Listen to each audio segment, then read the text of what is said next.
about 10 years ago, I noticed that investors went through this cycle. And it was a cycle that they maybe had to go through, maybe they didn't have to go through, but man, it seemed like everyone went through that.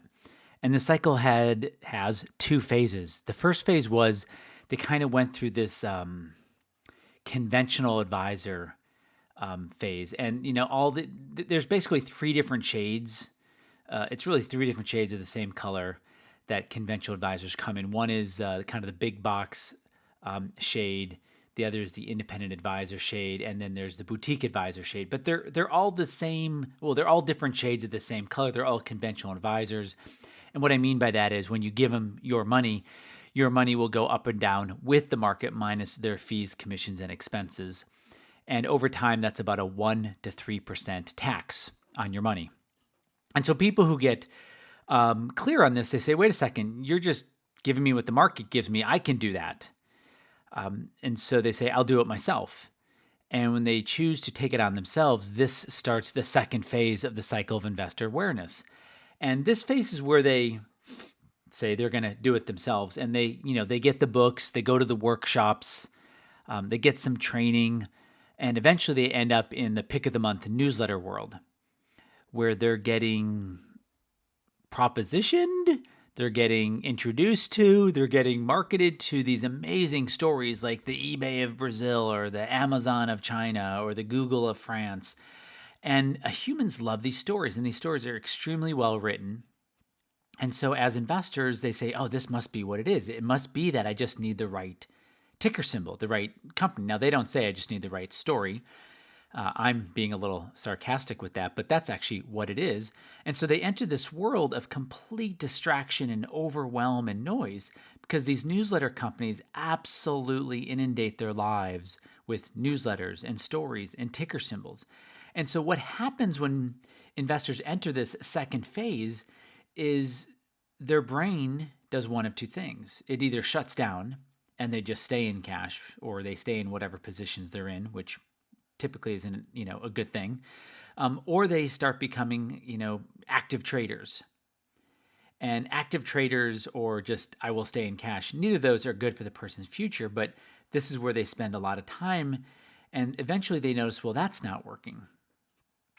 And typically at that point, people may find out about me, or they may see how straightforward investing can be. Some people may go back to just buying. I should say they don't go back to, or they realize they can just go buy the S&P 500 and reinvest those dividends. So what I want to do is I want to show you, wherever you are, I want to show you how you can eliminate 90+% of all the noise. And I don't mean just turn the TV off, don't read the newspaper. Yes, you should do that anyway. But I mean how to know when you should start paying attention or not. So I have 3 price charts that I want to show you that really get you clear on how to eliminate that noise, that distraction, that overwhelm from your life when it comes to investing. Hey everybody, this is RC Peck, and this is my weekend podcast. It's August 27th, and this is my 346th episode. The theme for this weekend, this podcast, is how do you eliminate the noise in an age of distraction, in an age of overwhelm, in an age of just too much information. And the internet is not helping. Apps are not helping. Facebook is not helping. There is more information that you're getting slammed with than ever before on this planet. So how do we do this? I want to show you 3 charts. Here's the first chart. Now, this is a price chart of the S&P 500, the index itself, SP 500. It's not a tracking symbol. And this goes back to June of last year. So, we have about 14 or 15 months of data. And one of the main ways I know whether to pay attention to something or not is I put kind of a line of attention in, or I put an area, or I put an alert in that says, I don't need to pay attention to this one thing until it does this. And I want you to notice that really the only time you really have to pay attention is when things are going badly. So you don't need to put a line or a point of attention to the upside. It's only to the downside because you don't want to limit the upside. And I understand that parts of you already know that. But if you look at the S&P 500 here, you can see that Look, it's at new lifetime highs. It's within 2 weeks of new lifetime highs, right? The planet is 5 billion years old, and the S&P has never been as high as it has been 2 weeks ago. And as long as the price of the S&P stays above the red zone, I don't give it any attention. Now, even if it enters the red zone, which the red zone's it starts at about 2130. Even if it enters the red zone, it's like, all right, maybe I'll just maybe look at it a little bit or pay a little attention, but really, no biggie. It's only until it closes below, in this example, the red zone, which call it the point of attention, until it closes below, do I pay attention. And paying attention doesn't mean freaking out or throwing everything out or flipping around my strategy. It just means, oh, you know what? Let me take a look at my strategy. Let me take a look at the assumptions the strategy is built on. Let me take a look at what I have. And what you will find if you do this is you can eliminate 90+% of the noise, of the distraction, of the overwhelm. Now, there's a little bit more to it, but it's outside the scope of this podcast. The point is that you can place these alert zones or these pay attention zones on almost anything. And I do this with my kids, and I still do this with my kids. I will watch them on playgrounds and climb on rocks, and we're at Yosemite, and I'm constantly calculating, if they fall, will that be a hospital visit? Or is that just a bruise or a scrape? And I don't know where the number changes, but it's somewhere when they get about 4 feet or more above something that they could fall off that I start to change the level of attention. But when they're below that, it's like, all right, they may or may not fall, but they'll probably be okay. And my suggestion is, what I've noticed is people who place these zones of attention, they can greatly change the growth of their money. Okay, second one is looking at gold. So here's the price chart of gold. Now, this doesn't have a zone of attention, though I could have. It just has one price point, and this happens to be at $1,300 an ounce. And gold is above $1,300 an ounce. It's about $1,325 an ounce. Gold has not quite gotten up to $1,400, but same thing. Until gold breaks below $1,300, and I mean breaks and closes below that price for the day, it doesn't really garner any of my attention. I don't really need to pay attention to it. Regardless of what's happening or what Janet Yellen is saying or anyone else is saying, look at the price. The price tells you everything you need to know. And what's most important is to actually look at a price chart, because that gives you the full image, full picture. Okay, and then lastly, because Janet Yellen did make a bit of a wave today saying, well, things are getting slightly better. And, there's an increased possibility of me raising the federal funds rate 0.25%. Okay, which, she may or may not do. And I actually mentioned back in, I believe, November of last year, that I said, look, Janet, just come out and just say, look, if the market breaks and stays above 2130, just say, look, if it does that and stays above it, I'm going to raise the federal funds rate 0.25%. And if the S&P breaks below, I'm going from memory now, 1750, 18, and it was like 1825. If it breaks below 1825 and stays, then I will lower interest rates 0.25%.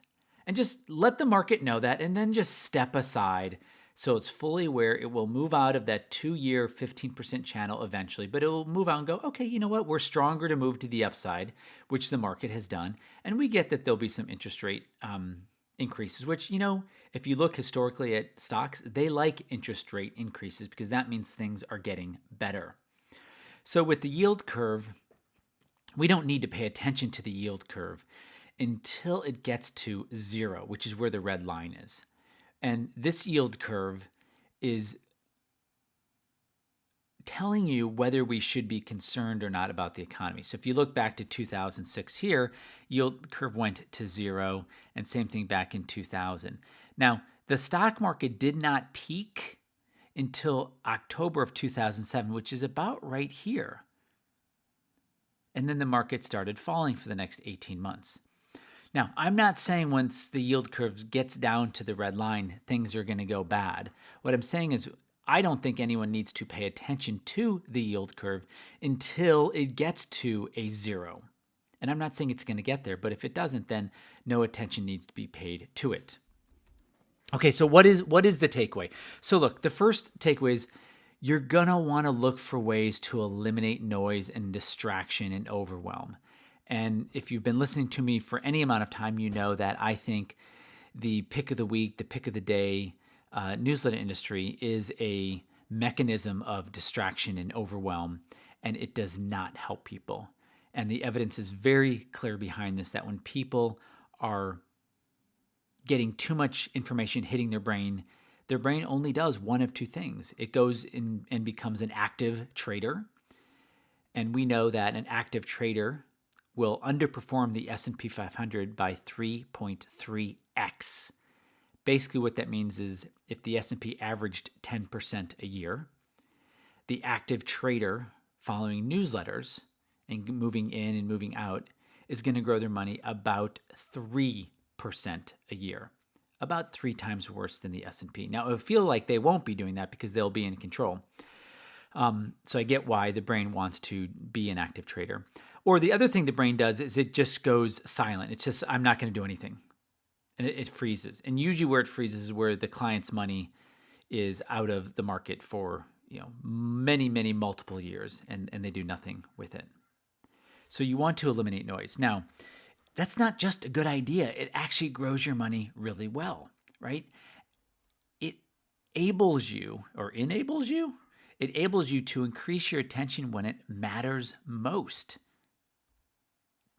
And I mentioned this in the first one, but it helps you grow your money better because you're paying attention when you need to pay attention and not, what typically happens is when people have to pay attention, they're just exhausted and they have something called decision fatigue.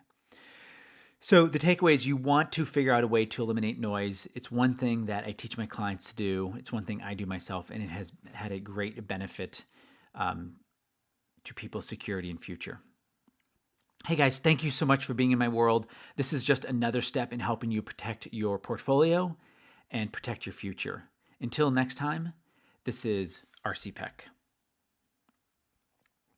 Hey guys, I want to make sure that you saw the PS on my email. I did a peak gold training this week. I am releasing a replay to it. I'll probably keep it live for about 48 hours. There were a couple things that I just want to point out to it. One, I had an offer at the end of it, and one of the couple of cool things about the offer that I think are just absolutely amazing is when people choose to buy that research, I say to them, I will never upsell you again on any of my research. Once you get in at that level, which is a super reasonable level, you will never be upsold for more research. The other really cool thing I say to them is you can get access to all of my research, both past and present, all of the strategies. And there's not 100, there's 3, but it gives them access to all the strategies. And then the third thing that's super cool is I say to them, you cannot invest alone. You should not invest alone, just like you shouldn't surf alone or sail alone or go into the backcountry alone. You want to do this with somebody else. And so I offer up that monthly interaction. So look, I'm not sure what you're going to love best, not just about the offer, but make the time this weekend to watch the Peak Gold training. I really get to the point why and show why we are in a peak gold cycle and how that can help you safely accelerate your life and your portfolio. Thanks, guys, for being in my world. And you guys, I'll speak to you soon. Okay, bye.